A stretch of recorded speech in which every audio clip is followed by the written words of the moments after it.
الحمد لله رب العالمين، والصلاة والسلام على أشرف الأنبياء والمرسلين وعلى آله وأصحابه ومن تبعهم بإحسان إلى يوم الدين.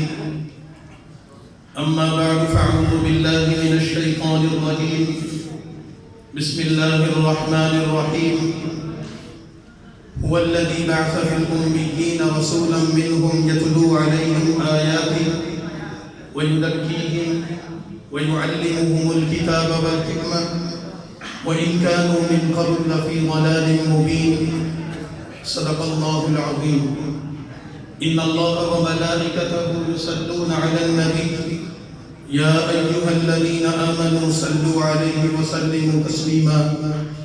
اللهم صل على سيدنا ومولانا محمد عبدك ورسولك وصل على المؤمنين والمؤمنات. حضرات علماء کرام، بزرگان محترم طلباء کرام، خدمات دینی مدارس کے عنوان پر آج کی ہماری یہ مجلس انتہائی بابرکت ہے اور ہماری یہاں حاضری باعث سعادت ہے کہ ہم اللہ کے دین کی نسبت سے یہاں موجود ہیں. دعا فرمائیں کہ اللہ ہماری حاضری کو یہاں قبول فرمائے. اس جامعہ میں، اس مسجد میں میری حاضری ہمیشہ ایک مہمان کی حیثیت سے نہیں بلکہ ایک گھر کے فرد کی حیثیت سے ہوتی ہے. اس وجہ سے کہ حضرت قاری عبدالغفار صاحب جو اللہ کی رحمت میں پہنچ چکے، اللہ ان کے درجات بلند فرمائے اور ان تمام دینی سلسلوں کو اللہ ان کے لیے صدقہ جاریہ بنائے. ہمارے انتہائی قابل احترام بزرگ تھے، مشفق و مہربان تھے. ان کے صاحبزادگان ہمارے بھائیوں کی طرح ہیں. ان کے حکم کی وجہ سے ہم حاضر ہوتے ہیں اور اس کے علاوہ بھی آنا جانا لگا رہتا ہے. دعا ہے کہ اللہ اس مرکز کو بھی ہمیشہ آباد و شاداب فرمائے. یہ ساؤنڈ والے بھائی تھوڑا سا کو بند رکھیں. جیسا کہ اعلان کیا گیا ہے کہ اب بہت طویل مجلس نہیں ہوگی، حضرت بھی تشریف لا چکے ہیں اور میں بھی یہ چاہتا تھا کہ مجھے کچھ وقت مل جائے اور میں مختصر بات کروں اور پھر میں اجازت لینا چاہتا ہوں. بلا تمہید عرض یہ کرنا چاہتا ہوں کہ اگر ہم اس کانفرنس کے عنوان کو دیکھیں، خدمات مدارس دینیہ کانفرنس، تو مدارس ظاہری بات ہے اس سے مراد دینی مدارس ہیں. ان دینی مدارس کی خدمات کے دائرے کو سمجھنے کے لیے ہمیں دو باتیں بنیادی طور پر سمجھنا ہوں. ایک چیز جو میں نے آپ کے سامنے قرآن عظیم کی آیت پڑھی ہے، اللہ تعالیٰ نے اس آیت مبارکہ میں 4 چیزیں بیان کی ہیں. میں تفصیل میں نہیں جاتا.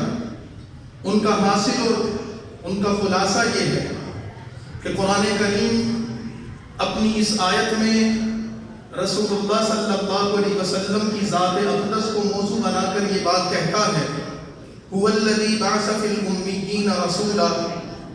ایک اللہ نے دعویٰ کیا نبوت کا کہ ہم نے اس شخصیت کو اپنا رسول اور نبی بنا کر بھیجا ہے.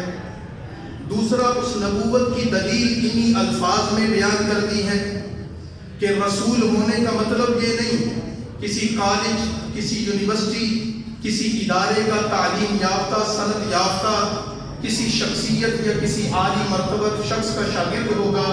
ایسا نہیں ہے، بلکہ جس کو ہم نے اپنا رسول منتخب کیا ہے، جس کو نبوت سے سرفراز کیا ہے، وہ امی ہے. اور امی کی تشریح علماء کرام نے یہ کی ہے کہ رسول اللہ صلی اللہ علیہ وسلم نے اپنی زندگی میں نہ کچھ پڑھا نہ لکھا، نہ آپ پڑھتے تھے نہ لکھتے تھے. اللہ نے اس کے بغیر ہی آپ کو علوم کا ایسا مرکز بنا دیا تھا کہ رہتی دنیا تک آپ کے ارشادات، آپ کی لائی ہوئی تعلیمات سے لوگ علم حاصل کرتے رہیں گے. اور تیسری چیز اس آیت کا موضوع یہ ہے کہ اللہ نے جو دعوی نبوت اور اس نبوت کی دلیل کے طور پر امی کا لفظ ذکر کیا ہے، تو اس نبوت کے اجزاء کو ذکر کیا. یتلو علیہم آیاتی، قرآن کریم کی آیات اللہ کے نبی سے ہمیں ملتی ہیں. وَيُزَكِّيهِمْ، تزکیہ نفس رسول اللہ سے ہمیں ملتا ہے. وَيُعَلِّمُهُمُ الْكِتَابَ وَالْحِكْمَةَ، قرآن کریم کی، سنت کی تعلیم، احکام شریعت کی تعلیم ہمیں اس نبی سے ملتی ہے. اور چوتھی اور آخری چیز، وَإِن كَانُوا مِن قَبْلُ لَفِي ضَلَالٍ مُبِينٍ، کہ اللہ اپنے نبی کے ذریعے لوگوں کو گمراہی سے نکال کر ہدایت کے راستے پر لانا چاہتا ہے. ان چار چیزوں کو تفصیل سے بھی بیان کیا جا سکتا ہے لیکن وقت نہیں ہے. علماء کرام نے اس چیز کو سامنے رکھ کر ہمیں یہ مسئلہ سمجھایا ہے کہ جب اللہ تعالیٰ کسی شخصیت کے بارے میں یہ کہہ دیتے ہیں کہ یہ نبی ہے تو پھر ہمیں اس سے دو چیزیں مل جاتی ہیں. مثال کے طور پر رسول اللہ صلی اللہ علیہ وسلم کے بارے میں اللہ تعالیٰ یہ فرماتے ہیں کہ ہم نے آپ کو اپنا رسول، اپنا پیغمبر اور اپنا نبی بنا کر بھیجا ہے. رسول، پیغمبر اور نبی بنا کر بھیجنے کا مطلب یہ ہے کہ اب آپ کی امت کو اور آپ کے بعد آنے والی انسانیت کو آپ سے دو چیزیں ملنے والی ہیں. ایک وہ علم جو اللہ نے اپنے نبی کو عطا فرمایا، اور ایک وہ عمل جو اللہ نے اپنے نبی کو عطا فرمایا. گویا کہ نبوت دو چیزوں کا مجموعہ بن گئی، ایک علم کا مجموعہ بن گئی، ایک عمل کا مجموعہ بن گئی. علم میں بھی نبی مخلوق کا محتاج نہیں ہے، عمل میں بھی نبی مخلوق کا نکال نہیں ہے. نبی کا علم بھی اللہ کی عطا ہے اور نبی کا عمل بھی اللہ کی عطا ہے. نبی اللہ سے علم لے کر مخلوق تک منتقل کرتا ہے. نبی اللہ کے دیے ہوئے عمل کو کر کے دکھا کر مخلوق کو اس پر چلنے کی دعوت دیتا ہے. رسول اللہ صلی اللہ علیہ وسلم کی سیرت طیبہ کو ہم جب دیکھتے ہیں تو ہمیں دینی مدارس کے اس عنوان کے ساتھ مدارس کی تاریخ کا ایک پہلو نظر آتا ہے کہ رسول اللہ صلی اللہ علیہ وسلم نے ایسے سلسلے قائم فرمائے جس سے علم نبوت بھی چلے اور جس سے عمل نبوت بھی چلے. اور اسی سلسلے میں حضور نے مسجد نبوی میں ایک مستقل چبوترا، ایک مستقل حصہ مختص فرما دیا تھا جس کو صفہ کے چبوترے کے نام سے جانا جاتا ہے. اس وجہ سے علماء کرام کہتے ہیں کہ دینی مدرسہ یہ آج کے دور کی ایجاد نہیں ہے. میں نے نہیں بنایا، مولانا نے نہیں بنایا، قاری عبدالغفار صاحب نے نہیں بنایا یا کسی اور نے نہیں بنایا، بلکہ ہمارے پیغمبر، ہمارے آقا، ہمارے مولا حضرت محمد الرسول اللہ صلی اللہ علیہ وسلم نے اپنی حیات طیبہ میں مسجد نبوی میں ایک جگہ کو مختص کر کے، ایک جگہ کو متعین کر کے اس میں صحابہ کرام کی تعلیم و تربیت کا انتظام کر کے امت کو یہ ترتیب دے دی تھی کہ جب تک امت باقی رہے گی دین کے سلسلوں کو باقی رکھنے کا ایک ذریعہ اور سبب یہ ہے کہ مدارس کے نظام کو چلایا جائے، قائم کیا جائے. اب مدرسے کی عمارتیں تو بدلتی رہیں گی، علاقے بدلتے رہیں گے، مختلف شکلیں ہوتی رہیں گی، لیکن پیغمبر کا علم اور پیغمبر کا وہ عمل کا سلسلہ اللہ تعالیٰ کی حکمت سے اور پیغمبر کی دعا اور توجہات سے ان دینی مدارس کے ذریعے امت میں پھیل کر چلا جائے گا. گویا کہ ہم کہہ سکتے ہیں کہ جیسے ہمیں رسول اللہ سے علم ملا ہے اور رسول اللہ سے عمل ملا ہے تو اس علم اور عمل کے لیے جو چیز بنیاد بنی ہے وہ دینی مدرسہ بنی ہے. تو یہ مدرسے کی بنیاد ہے جو مسجد نبوی میں پڑھ گئی.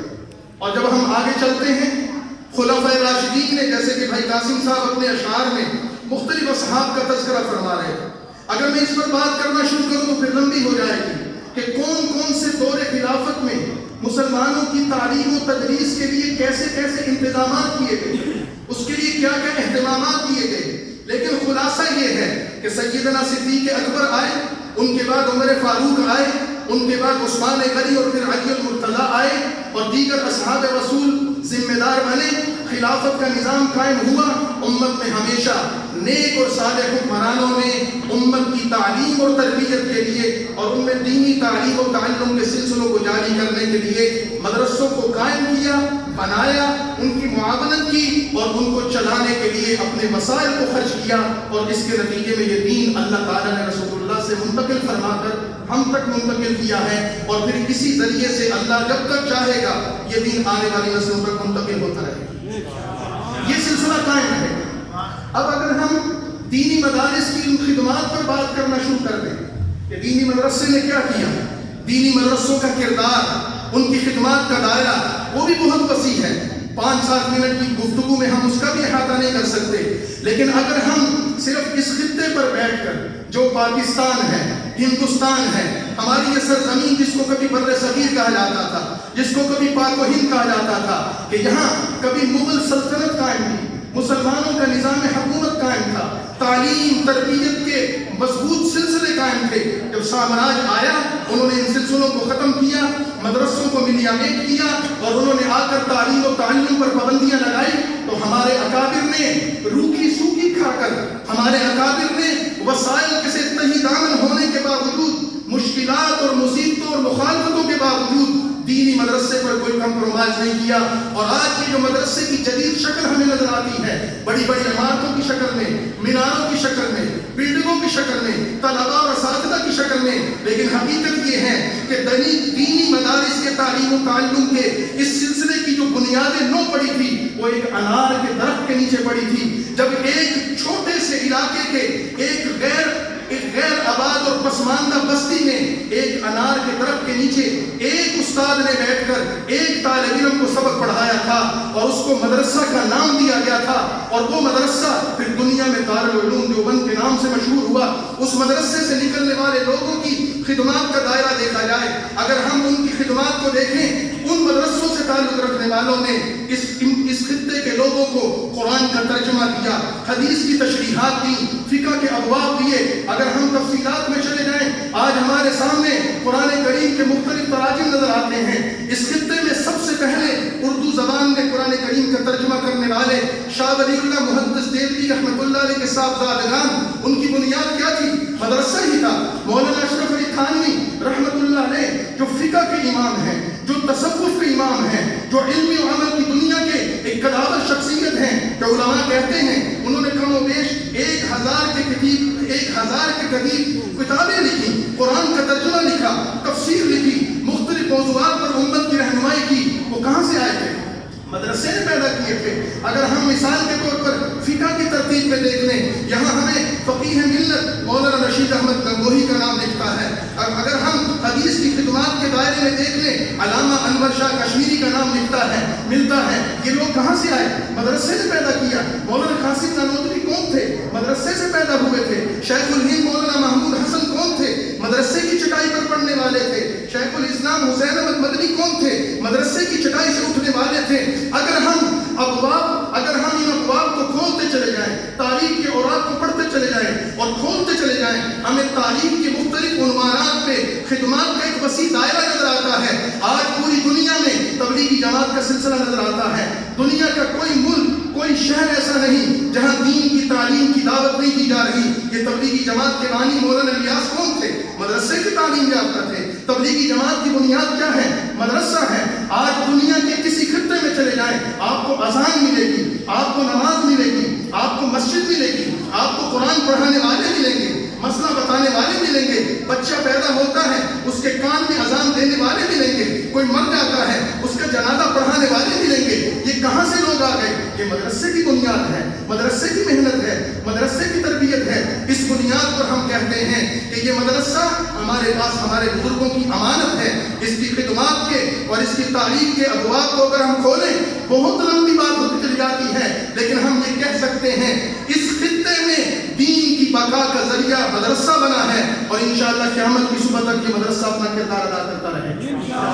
اب ہماری ذمہ داری، میں آخری بات عرض کرتا ہوں، اب یہ ہماری ذمہ داری ہے.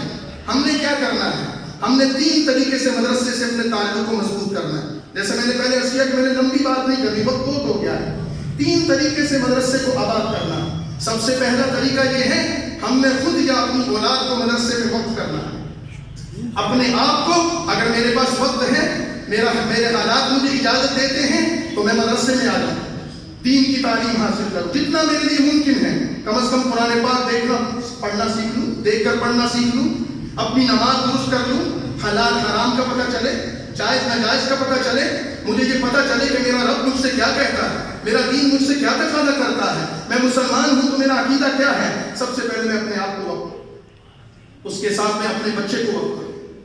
یہ سوچ کر وقت کروں کہ میری زندگی کا جتنا حصہ گزر گیا وہ واپس نہیں آ سکتا، لیکن کم از کم میری اولاد، کم از کم میرے بچے، بچیاں ہوں یا بچے ہوں، وہ کم از کم دین کے عالم بن سکیں.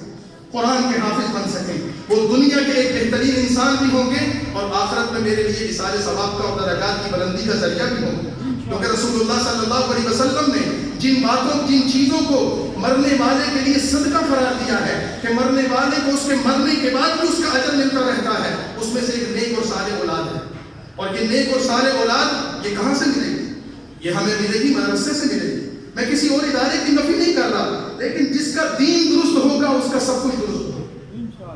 دوسرا کام ہمارا کرنے کا یہ ہے کہ اگر ہم مدرسے میں اپنی اولاد کو نہیں دے سکتے یا بھیجتے تو بہت اچھا ہے، تو اس کا دوسرا ذریعہ یہ ہے کہ ہم مدرسے سے اپنے وقت کے ساتھ اور اپنی جان کے ساتھ تعاون کریں، اپنے مال کے ساتھ تعاون کریں۔ میرے پاس اللہ نے مال دیا ہے تو میں اپنی وسعت کے مطابق مدرسے کا معاون بن جاؤں، اپنی وسعت کے مطابق مدرسے کے دینی تعلیمی سلسلوں میں معاون بن جاؤں کہ یہ میں اپنا حصہ مدرسے کے فلاحی کام میں ڈالتا ہوں۔ اگر مجھے کوئی ہنر آتا ہے میں مدرسے والے کو کہہ دوں کہ مجھ سے آپ یہ کام لے سکتے ہیں۔ میرے پاس کوئی کاروبار کا سلسلہ ہے میں ان کو کہہ دوں آپ اس سے فائدہ اٹھا سکتے ہیں۔ یہ دوسرا درجہ ہے، دوسرا مرحلہ ہے کہ ہم مدرسے میں اپنا کردار ادا کر سکتے ہیں۔ اور تیسری چیز کیا ہے کہ میرے پاس اتنی گنجائش نہیں، میرے پاس اتنی وسعت نہیں، میرے پاس اولاد بھی نہیں ہے، میری اولاد میری دسترس میں نہیں یا کوئی بھی ایسی رکاوٹ ہے، تو کیا ہم مدرسے سے لا تعلق رہیں گے؟ نہیں۔ کم از کم ہم مدرسے کے لیے دعائیں خیر کر سکتے ہیں، اپنی دعاؤں میں مدرسے کو یاد رکھ سکتے ہیں کہ یا اللہ ان مدارس کو آباد فرما، ان کو قائم رکھ، ان میں پڑھنے پڑھانے سیکھنے سکھانے والوں کی مدد و نصرت فرما اور ان کو دشمنوں سے محفوظ فرما۔ ہماری دعا بھی انشاءاللہ مدرسے کے لیے نفع مند ہے۔ اور میں یہ اس وجہ سے کہہ رہا ہوں کہ علامہ اقبال مرحوم ہمارے قومی شاعر ہیں، شاعر مشرق ہے، بڑی شخصیت ہیں، انہوں نے خود یہ کہا کہ لوگوں مدرسوں کو معمولی نہ سمجھو، ان مدرسوں کو اپنی حالت پر باقی رہنے دو، ان سے تعاون کرو، ان کی معاونت کرو، ان کے چلنے میں اور ان کے کام کرنے میں اپنے آپ کو پیش کرو۔ اس وجہ سے کہ میں اسپین کا سفر کر کے آیا، یورپ کے ملکوں پر پھر کر آیا ہوں اور میں نے دیکھا 800 سال تک مسلمانوں کی وہاں حکومت رہی، آج بھی 16 یا 1800 ستونوں پر کھڑی ہوئی جامع مسجد قرطبہ وہ مسلمانوں کو پکار رہی ہے، مسجد موجود ہے، اذان دینے والا کوئی موجود نہیں۔ اس کی وجہ یہ کہ مسلمانوں نے مدرسہ بند کر دیا تھا، ان کے سلسلوں سے ان کی امت، ان کی نسلوں میں سے اللہ نے دین کو واپس نکالا۔ مسلمان موجود تھے۔ اگر آپ اندلس کی تاریخ پڑھیں، اسپین کی تاریخ پڑھیں، مسلمانوں کی یورپ کی تاریخ پڑھیں، مسلمان ترقی کی کس معراج پر پہنچے ہوئے تھے، لیکن انہوں نے دینی مدارس کے سلسلوں کو بند کر دیا، دین کا سلسلہ ان کی نسلوں میں باقی نہیں رہا۔ آج وہاں مسلمانوں کی بنائی ہوئی عمارتیں تو نظر آتی ہیں، مسجد کے محراب اور گنبد اور مسجد کے وہ سارے کے سارے مناظر نظر آتے ہیں، لیکن خدا کا نام لینے والا نظر نہیں آتا۔ تو اقبال مرحوم کہتے تھے کہ مسلمانوں مدرسوں کو ان کی اصل حالت پر رہنے دو، ان کو اسی طرح چلنے دو۔ اور وہ قدرت اللہ شہاب ایک بیوروکریٹ، وہ کیا کہا کرتے تھے، میں حوالے علماء کا اس وجہ سے نہیں دے رہا کہ کوئی کہہ سکتا ہے کہ مولویوں کا چونکہ مدرسے سے تعلق ہے تو وہ فضیلتیں بیان کرتے ہیں، ایسی بات نہیں۔ قدرت اللہ شہاب پاکستان کا ایک بہت بڑا بیوروکریٹ تھے، نامور ادیب تھے، کوئی 1000 صفحات پر مشتمل ان کی کتاب ہے، ایک نامور کتاب ہے۔ اس میں انہوں نے لکھا کہ آپ نے کبھی غور کیا کہ گرمی کی تپتی دوپہر میں جب انسان اور چرند اور پرند اور جانور تک سائے کی تلاش میں ہوتے ہیں اور گرمی کو برداشت نہیں کر سکتے، لیکن وقت پر ظہر کی اذان ہوتی ہے، یہ کون دیتا ہے؟ سردی کی وہ ٹھٹرتی راتیں کہ جس پہ لوگ اپنے ہاتھوں میں گھسے ہوتے ہیں اور سردی کی وجہ سے لوگ اپنی پناہ گاہوں میں اپنے بستروں میں آرام کر رہے ہوتے ہیں، لیکن فجر کی اذان کبھی مسجد میں لیٹ نہیں ہوئی۔ آپ نے کبھی غور کیا کہ اس کے پیچھے کس کی تربیت ہے؟ یہ مدرسے کی تربیت ہے، یہ مدرسے کا کردار ہے کہ جو ہمیں اللہ اکبر کی صدائیں پکارتا ہے۔ اگر مدرسے کو بند کر دیں، خدا کی قسم کچھ عرصے کے بعد کوئی اللہ اکبر کا نام لینے والا یہاں نہیں رہے گا۔ اللہ اپنے دین کو باقی رکھے، اپنے نام کو باقی رکھے، اللہ جیسے چاہے باقی رکھے، لیکن ظاہری دنیا میں اسباب مدرسہ ہے۔ تو آئیے اس بات کا عہد کریں کہ ہم جہاں بھی ہیں، اس علاقے میں ہیں یا جس علاقے میں بھی ہیں، ہم مدرسے سے اپنے تعلق کو مضبوط کریں گے اور ان تینوں شکلوں میں سے جو میں نے عرض کی ہیں جو ہمارے لیے آسان ہو گئے انشاءاللہ کریں گے انشاءاللہ۔